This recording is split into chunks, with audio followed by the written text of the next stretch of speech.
नमस्कार दोस्तों, मैं हूं अनजान, आपका नया साथी। मैं आपके लिए एक ऐसी कहानी लेकर आया हूं जिसे सुनकर आपको यकीनन डर का एहसास होने वाला है। दोस्तों, आज की ये कहानी राजस्थान के बालोतरा जिले से कुछ किलोमीटर की दूरी पर खेड़ गांव के रहने वाले कालू की है, जो अब गांव की बजाय शहर में रहते हैं, जो कि पेशे से एक ट्रक ड्राइवर थे। तो चलिए दोस्तों, ज्यादा समय बर्बाद ना करते हुए इस कहानी को हम कालू के नजरिए से ही सुनते हैं। लेकिन उससे पहले अगर आप हमारे इस चैनल पर पहली बार आए हैं तो चैनल को सब्सक्राइब कर ले, जिससे आपके और हमारे संबंध मजबूत हो सके। नमस्कार साथियों, मेरा नाम कालू है और मैं राजस्थान के बालोतरा जिले से कुछ किलोमीटर की दूरी, यही करीब 8 या 9 किलोमीटर की दूरी पर खेड़ गांव का रहने वाले हूं। लेकिन अब मैं गांव को छोड़कर शहर में रहता हूं और मैंने मेरे जीवन के पिछले 20 सालों में काफी बार ट्रक चलाया। इस सफर में मैंने न जाने कितनी रातें सड़कों पर गुजारी हैं, लेकिन वो एक रात जिसने मेरी जिंदगी को पूरी तरह से बदल दिया, उसे मैं कभी नहीं भूल सकता। ये बात उन दिनों की है जब मैं राजस्थान के दूर दराज इलाकों में माल ढोने का काम करता था। मेरी उम्र उस वक्त करीब 40 साल थी। मेरा ट्रक मेरा साथी था और रात की सड़कों पर चलने का एक अलग ही मजा था। लेकिन उस रात की बात कुछ और थी। वो नवंबर का महीना था। राजस्थान की सर्दी अपनी चरम पर थी।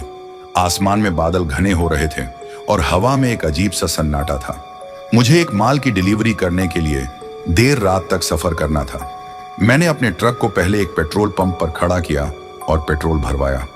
रास्ता काफी लंबा था, इसलिए मैंने सोचा कि शायद रास्ते में कहीं रुकने का मौका मिले या ना मिले, इसलिए मैंने पेट्रोल की एक कैन फालतू भरवा ली और ट्रक में रख ली और मैंने ट्रक को हाईवे की तरफ मोड़ लिया।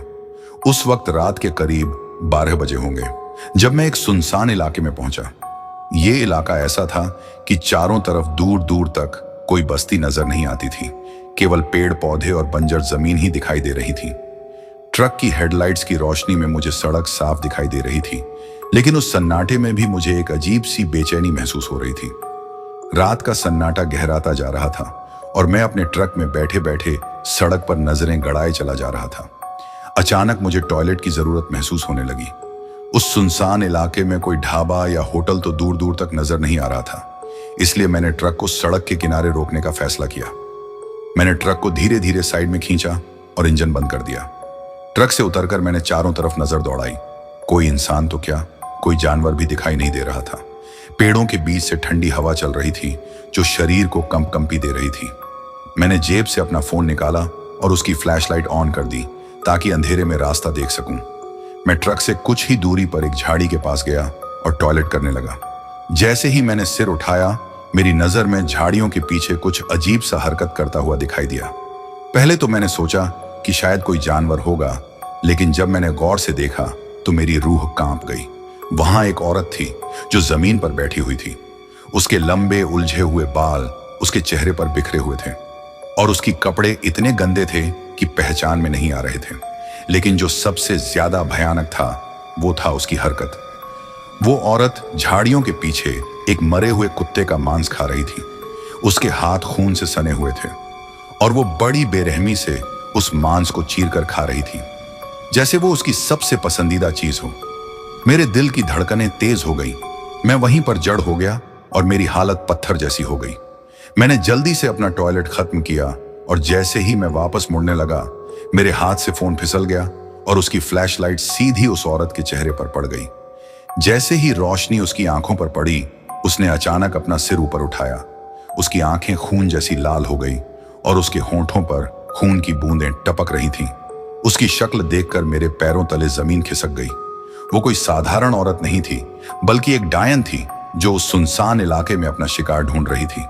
मेरा शरीर कांपने लगा और मेरे हाथ पैर ठंडे हो गए। मैं वहीं खड़ा रहा। मेरी हिम्मत पूरी तरह से जवाब दे चुकी थी। मेरी समझ में नहीं आ रहा था कि मैं क्या करूं। मेरी नजर उसकी लाल खून से भरी आंखों पर थी, जो मुझे ऐसे घूर रही थी जैसे वो मेरे अंदर की हर बात जानती हो। उसकी खामोशी और उसकी आंखों की चमक ने मेरी हालत और खराब कर दी थी। वो औरत मेरी तरफ लगातार देख रही थी, लेकिन उसकी नजरों में कोई दया या भावना नहीं थी। उसकी लाल आंखें मेरे अंदर तक झांक रही थीं, लेकिन उसकी हरकतें मुझे और ज्यादा डराने वाली थीं। वो औरत मुझसे नजरें हटाए बिना उसी कुत्ते के मांस को चीर फाड़ कर खा रही थी। उसके होंठों पर खून के धब्बे साफ नजर आ रहे थे और उसकी उंगलियों से खून टपक रहा था। वो औरत बिना किसी डर के, बिना किसी जल्दबाजी के उस मांस को ऐसे चबा रही थी जैसे वो किसी भूख से तड़प रही हो। लेकिन उसकी आंखें, वो कभी भी मुझसे नहीं हटी। वो मुझे घूरते हुए उस कुत्ते के मांस को चीर चीर कर खाती जा रही थी और उसके दांतों से खून की बूंदें टपक रही थीं। मेरी हालत उस वक्त इतनी खराब हो चुकी थी कि मेरी सांसें तेज हो गई थी। मेरा दिल जोर जोर से धड़क रहा था और मेरी टांगें कांप रही थीं। मुझे समझ नहीं आ रहा था कि मैं वहां से भागूं या बस खड़ा रहूं। लेकिन वो औरत, वो मेरी आंखों के सामने ही अपनी भयानक हरकतें की जा रही थी, जैसे वो जानती थी कि मैं वहां खड़ा हूं और उसकी हर हरकत देख रहा हूं। वो औरत बिना किसी डर या हिचक के खून से सने मांस को अपने मुंह में डाल रही थी। उसकी निगाहें लगातार मुझ पर टिकी हुई थीं, जैसे वो मेरे अंदर की हर बात को पढ़ रही हो। उसकी नजरों में एक अजीब सी ठंडक थी, जैसे उसे मेरी मौजूदगी का कोई फर्क ही नहीं पड़ रहा हो। उसके चेहरे पर कोई भाव नहीं थे, सिवाय उस भूख के जिसे वो कुत्ते के मांस से शांत कर रही थी। मेरे पूरे शरीर में सिहरन दौड़ रही थी और मेरी टांगें मानो मेरा साथ छोड़ने लगी थी। मैं समझ नहीं पा रहा था कि क्या करूं। वो औरत इतने आराम से और इतने बेरहमी से मांस खा रही थी, मानो उसके लिए ये एक आम बात हो। उसकी उंगलियों से खून टपक रहा था और वो अपनी लंबी नाखूनों से मांस को चीरते हुए उसे अपने मुंह में डालती जा रही थी। मैंने अपनी सारी हिम्मत जुटाई और एक कदम पीछे हटाया, लेकिन जैसे ही मैंने ऐसा किया, वो औरत अचानक से ठिठक गई। उसकी नजरें अब और भी भयानक हो गई थीं। ऐसा लग रहा था जैसे उसने मेरे अंदर की हर हलचल को महसूस कर लिया हो। उसकी लाल आंखें और भी चमक उठीं और उसने एक गहरी घुटी हुई आवाज में कुछ बुदबुदाया, जिसे मैं समझ नहीं पाया। मेरे लिए अब वहां एक पल भी रुकना नामुमकिन हो गया था। मैंने खुद को किसी तरह संभाला और दौड़ते हुए ट्रक की तरफ भागा। मेरा दिल इतना तेज धड़क रहा था कि ऐसा लगा जैसे वो मेरी छाती फाड़कर बाहर आ जाएगा। मैंने ट्रक का दरवाजा झट से खोला और अंदर कूद गया। जैसे ही मैंने इंजन स्टार्ट किया, मैंने एक नजर उस औरत की तरफ डाली। वो वहीं खड़ी थी, मेरी ओर देख रही थी। उसकी आंखों में अब एक अजीब सी चमक थी और उसके होंठों पर एक खतरनाक मुस्कान थी। ऐसा लग रहा था जैसे वो मेरे डर का आनंद ले रही हो। मैंने फौरन ट्रक को रिवर्स में डाला और स्पीड से वहां से निकल गया। मेरी सांसें अभी भी तेज चल रही थीं और मेरी उंगलियां ट्रक के स्टीयरिंग व्हील पर कांप रही थीं। मैंने अपने जीवन में कभी इतनी भयानक चीज नहीं देखी थी। वो औरत, या जो कुछ भी वो थी, उसकी छवि मेरी आंखों में बस चुकी थी। सड़क पर ट्रक दौड़ाते हुए मेरे मन में हर तरह के ख्याल आने लगे। मैं समझ नहीं पा रहा था कि जो कुछ मैंने देखा वो हकीकत थी या मेरी आंखों का धोखा। लेकिन मेरा दिल गवाही दे रहा था कि वो सच था, एक भयानक, रूह कंपा देने वाला सच। जैसे जैसे मैं ट्रक को तेजी से भगाता गया, मेरे मन में एक अजीब सा डर और बेचैनी बैठती जा रही थी। हर बार जब भी मैं रियर व्यू मिरर में देखता, मुझे लगता जैसे वो औरत अब भी मुझे देख रही है, कहीं दूर से ही सही, लेकिन उसकी नजरें अब भी मेरे ऊपर हैं। मैंने कुछ किलोमीटर का सफर तय किया, लेकिन मेरे दिमाग से उसकी वो लाल आंखें, खून से सने हाथ और कुत्ते का मांस चबाते हुए उसका वो भयानक चेहरा हटने का नाम नहीं ले रहा था। हर पेड़, हर झाड़ी, हर मोड़ पर मुझे लग रहा था कि कहीं से वो अचानक सामने आ जाएगी। उस डर के मारे मेरी हालत बिगड़ती जा रही थी। मैंने खुद को बार बार यह समझाने की कोशिश की कि अब मैं उस इलाके से दूर आ चुका हूं, लेकिन दिल मानने को तैयार ही नहीं था। ऐसा लग रहा था जैसे उसका साया अभी भी मेरे साथ साथ चल रहा हो। अचानक मैंने महसूस किया कि ट्रक की हेडलाइट्स की रोशनी के किनारे पर कुछ हरकत हो रही है। मेरे होश उड़ गए। मैंने तेजी से ब्रेक मारा और ट्रक रुक गया। मैंने डरते डरते बाहर झांका। कुछ नहीं था, सिर्फ पेड़ और सन्नाटा, लेकिन मेरी घबराहट और बढ़ गई थी। मैं समझ नहीं पा रहा था कि ये सब क्या हो रहा है। फिर मैंने ट्रक का दरवाजा लॉक किया और गैस पेडल पर जोर से पैर रख दिया। मैं बस वहां से जितना दूर हो सके उतनी जल्दी निकल जाना चाहता था। रात का सन्नाटा और ट्रक की गड़गड़ाहट मेरे दिल की धड़कन को और तेज कर रहे थे। हर पल मुझे ऐसा लग रहा था कि वो औरत फिर से सामने आ जाएगी। आखिरकार जब मैंने देखा कि आसपास कुछ बस्तियां नजर आनी शुरू हुई, तब जाकर मेरी सांस में कुछ राहत मिली। लेकिन मैं अब भी उस डरावनी घटना से उबर नहीं पाया था। मैंने सीधा अपने ट्रक को उस शहर के ढाबे पर रोका जहां मैं अक्सर रुकता था। मैंने ट्रक रोका और ढाबे के मालिक से बात करने की कोशिश की, लेकिन मेरे शब्द मुझसे नहीं निकल रहे थे।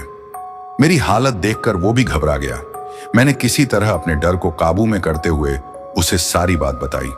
वो हैरानी से मेरी बातें सुनता रहा और फिर उसने कहा, कालू भाई, तुम बहुत किस्मत वाले हो जो सही सलामत लौट आए हो। उसके चेहरे पर एक अजीब सी चिंता थी, मानो उसने भी कुछ ऐसा ही अनुभव किया हो या सुना हो। मैंने उसकी बात पर गौर किया और फिर उससे पूछा, क्या मतलब? क्या तुम्हें उस औरत के बारे में कुछ पता है? ढाबे का मालिक थोड़ी देर चुप रहा, फिर उसने गहरी सांस ली और कहने लगा, कालू भाई, इस इलाके की ये कहानी बहुत पुरानी है। लोग कहते हैं कि बहुत साल पहले यहाँ एक औरत रहती थी जिसे गांव वालों ने डायन करार दिया था। वो औरत बच्चों से लेकर जानवरों तक को मार डालती थी। किसी ने उसे जिंदा पकड़ने की कोशिश की, लेकिन वो हाथ नहीं आई। अंत में गांव वालों ने मिलकर उसे जिंदा जला दिया, लेकिन उसकी आत्मा अब भी यहां भटकती है। कई लोग उसकी छवि देख चुके हैं, लेकिन जो भी उसे देखता है उसका बचना बहुत मुश्किल होता है। उसकी बातों ने मेरे दिल में और भी खौफ पैदा कर दिया। मुझे समझ नहीं आ रहा था कि क्या सच है और क्या सिर्फ एक कहानी, लेकिन जिस तरह से उसने ये बातें कहीं, उसमें सच्चाई की झलक जरूर थी। तो फिर मैं कैसे बच गया? मैंने कांपते हुए पूछा। ढाबे के मालिक ने मेरी आंखों में गहरी नजर डालते हुए कहा, यह तो कोई नहीं जानता कालू भाई। शायद तुम्हारी किस्मत अच्छी थी या फिर वो औरत तुमसे कुछ चाहती थी। बहुत से लोग उसे देखकर कभी वापस नहीं लौटे। तुमने उसे देखा और फिर भी यहां हो, यह बहुत बड़ी बात है। उसकी बातों ने मेरे मन में और भी सवाल उठाए। मैंने धीरे से पूछा, क्या तुमने भी कभी उस औरत को देखा है? वो थोड़ा चौंका और फिर बोला, हमारे यहां कई लोग हैं जिन्होंने उस औरत को देखा है। कुछ ने तो उसका चेहरा देखा और उसके बाद वो कभी वापस नहीं आए। कई बार लोग यहाँ रात बिताने आते हैं और अगर कोई उधर से गुजरता है तो वो औरत की कहानी सुनकर ही भाग जाते हैं। मैंने खुद कई बार उन लोगों को देखा है जो डर के मारे अपनी आंखें बंद कर लेते हैं और बस भाग जाते हैं। मैंने उसके जवाब पर गहरी सोच में डालते हुए कहा, तो क्या हम ये मान सकते हैं कि वो औरत अब भी इस इलाके में भटकती है? उसने सिर झुकाते हुए कहा, बिल्कुल। कई बार लोग बताते हैं कि उन्होंने उस औरत को देखा या उसकी आवाजें सुनी। वो आवाजें बहुत ही अजीब और डरावनी होती हैं। लोग कहते हैं कि अगर कोई भी उस रास्ते पर अकेला जाए तो वो औरत उसे अपनी ओर खींचने की कोशिश करती है। मेरे मन में डर की लहर दौड़ गई। मैंने डरते हुए पूछा, क्या तुमने कभी उसकी आवाजें सुनी हैं या उसे देखा है? उसने गहरी सांस ली और फिर धीरे धीरे बोला, मैंने खुद तो कभी उसे नहीं देखा, लेकिन बहुत बार रात के समय अजीब आवाजें सुनी हैं। कुछ लोग कहते हैं कि उन आवाजों में एक मर्मभेदी चीख और कराहट होती है, जैसे किसी को दर्द हो रहा हो। और अगर तुम उस आवाज के करीब चले जाओ तो वो आवाज अचानक से खामोश हो जाती है, जैसे कोई भयानक चीज तुम्हें देख रही हो और तुम्हें चुप रहने का इशारा कर रही हो। मेरे दिमाग में ये बातें गहराई से बैठ गईं। मेरी आंखों में चिंता और भय था। मैंने कहा, तो ये क्या है? क्या कोई ऐसा तरीका है जिससे हम जान सकें कि वो औरत कहाँ है या क्या चाहती है? उसने सिर झुकाया और फिर धीरे धीरे कहा, कुछ लोग कहते हैं कि अगर तुम उसकी उपस्थिति महसूस करो तो सबसे अच्छा है कि तुम वहां से तुरंत भाग जाओ। उसे समझाने या उसका सामना करने की कोशिश करना अपनी जान को खतरे में डालना है। और हाँ, कभी भी अकेले उस रास्ते पर मत जाना, खासकर रात के समय। वो औरत या जो भी वो है बहुत खतरनाक हो सकती है। उसकी बातों ने मेरे मन में और भी गहराई से डर का बीज बो दिया। मैंने ठान लिया कि मैं अब कभी उस रास्ते पर नहीं जाऊंगा। ढाबे के मालिक की सलाह मानते हुए मैंने ट्रक की गति बढ़ा दी और जल्दी से शहर की ओर बढ़ने लगा। रात के अंधेरे में सड़क के दोनों ओर की झाड़ियों और पेड़ों की काली परछाइयां मेरे मन में अजीब सी बेचैनी पैदा कर रही थी। हर मोड़ और हर लहराती हवा के साथ मुझे ऐसा लग रहा था जैसे वो डायन कहीं पास ही छिपी हो और कभी भी सामने आ सकती है। मैंने कोशिश की कि मेरे दिमाग को शांत रखूं, लेकिन उस रात की खौफनाक घटना और ढाबे के मालिक की चेतावनी बार बार मेरे दिमाग में गूंज रही थी। ट्रक की रोशनी में सड़क पर ध्यान केंद्रित करने की कोशिश करते हुए भी मुझे लगता था कि हर पल मैं खतरे के करीब हूं। मैंने शहर के नजदीक पहुंचने की खुशी महसूस की, लेकिन रात की उस भयावह घटना ने मुझे पूरी तरह से हिला दिया था। जब मैं शहर के एक व्यस्त इलाके में पहुंचा तो मेरे दिल की धड़कनें धीरे धीरे सामान्य होने लगी, लेकिन उस रात की घटनाओं की यादें अब भी मेरे मन में ताजा थीं। मैंने ट्रक को एक सुरक्षित पार्किंग में खड़ा किया और खुद को थोड़ा सुकून देने के लिए चाय पीने का सोचा। ढाबे के मालिक की बातों ने मेरे अंदर गहरा असर छोड़ा था। मैंने सोचा कि अगर मैं कभी उस रास्ते पर दोबारा गया तो वो औरत मेरे पीछे हो सकती है, और इससे बेहतर है कि मैं भविष्य में उस रास्ते से पूरी तरह दूर रहूं। चाय पीते वक्त मैंने अपने दिमाग को शांत करने की कोशिश की, लेकिन रात की घटना बार बार मेरे दिमाग में घूम रही थी। मैंने सोचा कि ढाबे के मालिक के शब्द सही थे। अगर मैं अपनी जान बचाना चाहता हूं तो मुझे उस रास्ते पर कभी नहीं जाना चाहिए। जब मैंने ट्रक में वापस आकर गहरी सांस ली तो मुझे महसूस हुआ कि मेरा शरीर अभी भी थका हुआ था। रात का अनुभव इतना भयानक था कि उसने मुझे मानसिक और शारीरिक दोनों ही रूपों में थका दिया था। मैं जितना जल्दी हो सके घर पहुंचना चाहता था ताकि इस भयावह रात की यादों से दूर हो सकूं। मैंने ट्रक स्टार्ट किया और धीरे धीरे घर की ओर रवाना हो गया। जैसे ही मैं शहर की सीमा में दाखिल हुआ, मुझे थोड़ा सुकून मिला, लेकिन रात की घटना की भयावहता अब भी मेरे साथ थी। मैंने खुद को बार बार तसल्ली देने की कोशिश की कि अब सब ठीक है, लेकिन मेरे मन में डर की लहरें अब भी महसूस हो रही थीं। जब मैं घर पहुंचा तो मेरी पत्नी और परिवार ने मेरी चिंता देखी। मैंने उन्हें रात की घटनाओं के बारे में नहीं बताया, लेकिन उनके चेहरे पर चिंता की झलक देखकर मैंने सोचा कि शायद उन्हें भी कुछ महसूस हुआ होगा। मैंने सबको सांत्वना दी और रात की खौफनाक कहानी को छुपाने की कोशिश की ताकि उन्हें और चिंता ना हो। घर में आराम करते हुए मैंने मन ही मन सोचा कि अब मेरी ट्रक ड्राइवरी का करियर खत्म करने का सही समय है। उस रात की घटना ने मुझे इतनी गहरी चिंता और डर में डाल दिया था कि मुझे अपने भविष्य के बारे में गंभीरता से सोचना पड़ा। मुझे एहसास हुआ कि मैं इस पेशे को जारी नहीं रख सकता था, खासकर जब मैं अपनी जान और परिवार की सुरक्षा के लिए चिंतित था। मैंने अगले दिन सुबह अपने ट्रक की चाबी अपने साथी ड्राइवर को दी और अपने निर्णय को पूरी तरह से अंजाम देने का मन बना लिया। मैंने अपने मालिक से बात की और उन्हें अपनी स्थिति और रात की घटना के बारे में बताया। मालिक ने मेरी बातों को ध्यान से सुना और कहा, कालू, मैं समझ सकता हूं कि तुमने कितना कठिन समय देखा है। अगर तुम अपने स्वास्थ्य और परिवार की सुरक्षा के लिए यह निर्णय ले रहे हो तो यह तुम्हारी पसंद है, लेकिन ट्रक ड्राइवरी छोड़ने का फैसला बहुत बड़ा होता है और इसके लिए तुम्हें अच्छी तरह सोच लेना चाहिए। उसकी बातों को सुनते हुए मैंने सिर झुकाया और कहा, साहब, मैं पूरी तरह से समझता हूं, लेकिन उस रात की घटना ने मुझे बहुत डरा दिया है। मुझे लगता है कि मैं अब और इस पेशे को जारी नहीं रख सकता। मेरे लिए और मेरे परिवार के लिए यह निर्णय सबसे सही है। मालिक ने मेरी बातों को समझा और मुझे ट्रक ड्राइवरी से मुक्त कर दिया। मैंने उस दिन से ट्रक ड्राइवरी का पेशा छोड़ने का निर्णय किया और जीवन में नए दिशा में जाने की सोचने लगा। कुछ दिनों बाद मैंने एक नई नौकरी की तलाश शुरू की और धीरे धीरे ट्रक ड्राइवरी की दुनिया से बाहर निकलने की कोशिश की। इस प्रक्रिया ने मुझे बहुत राहत दी, लेकिन साथ ही साथ उस रात की खौफनाक यादें भी मेरे साथ रहीं। नौकरी की तलाश में मैंने कई कंपनियों से संपर्क किया और अपनी स्किल्स और अनुभव के आधार पर नई नौकरी ढूंढने की कोशिश की। आखिरकार मुझे एक स्थानीय फैक्ट्री में नौकरी मिल गई, जो एक स्थिर और सुरक्षित विकल्प था। हालांकि यह ट्रक ड्राइवरी की तरह रोमांचक नहीं था, लेकिन इसने मुझे मानसिक शांति और स्थिरता प्रदान की। नई नौकरी के साथ मैंने अपनी दिनचर्या को एक नई दिशा दी। मैं सुबह जल्दी उठता, काम पर जाता और शाम को परिवार के साथ समय बिताता। यह एक शांतिपूर्ण जीवन था, लेकिन कभी कभी रात की गहराई में उस खौफनाक रात की यादें मेरे दिमाग में घूम जाती थीं। जब भी रात का अंधेरा घिरता, मैं खुद को सतर्क रखता और अपने आसपास के वातावरण पर ध्यान देता। मैं कभी कभी अपने परिवार को भी उन खौफनाक घटनाओं के बारे में बताता ताकि वे भी सतर्क रहें। हालांकि मैंने उन्हें पूरी घटना नहीं बताई, लेकिन इतना जरूर बताया कि वे सतर्क रहें और सुरक्षित रहें। एक दिन जब मैं अपने नए काम में व्यस्त था, मेरे एक पुराने दोस्त ने मुझसे संपर्क किया। उसने मुझसे पूछा कि कैसे मेरी नई नौकरी चल रही है और क्या मैं ट्रक ड्राइवरी को मिस कर रहा हूं।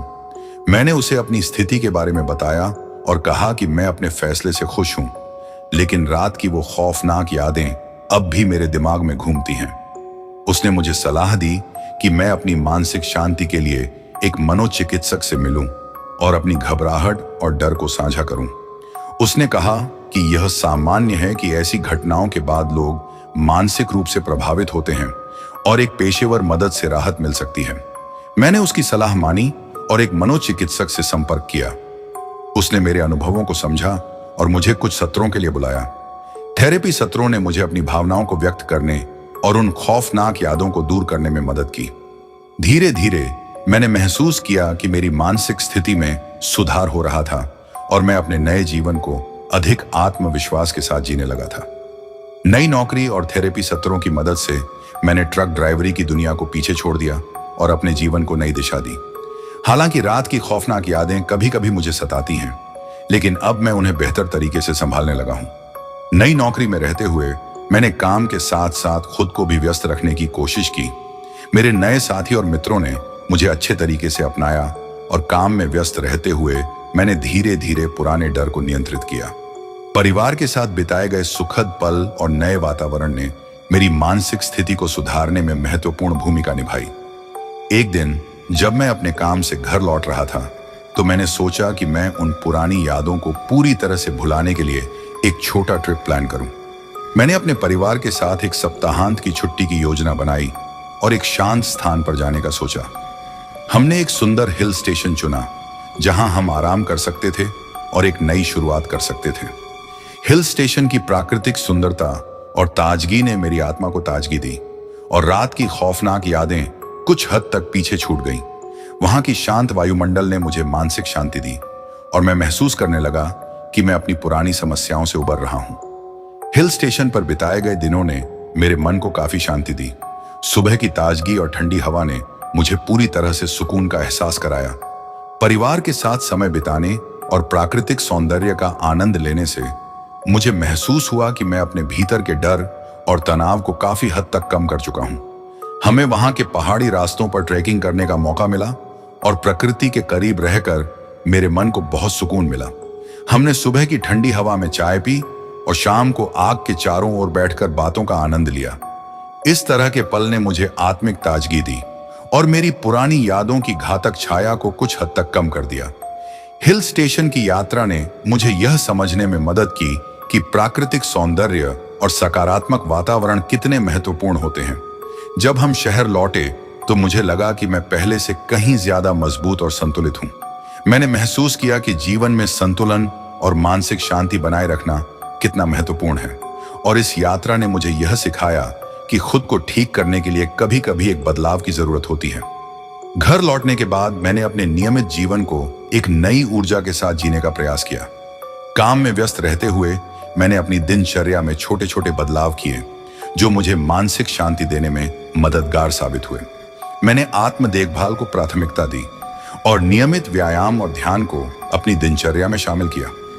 हिल स्टेशन की यात्रा ने मेरे जीवन को एक नई दिशा दी और मुझे यह सिखाया कि कठिन परिस्थितियों का सामना करने के लिए खुद को मानसिक रूप से मजबूत बनाना कितना महत्वपूर्ण है। अब जब भी मैं जीवन की चुनौतियों का सामना करता हूं, मैं उन सकारात्मक अनुभवों की याद करता हूं जो मैंने वहां प्राप्त किए थे। उस यात्रा ने मेरी सोच को बदल दिया और मुझे विश्वास दिलाया कि सकारात्मक बदलाव और मानसिक शांति के साथ हम किसी भी कठिनाई को पार कर सकते हैं।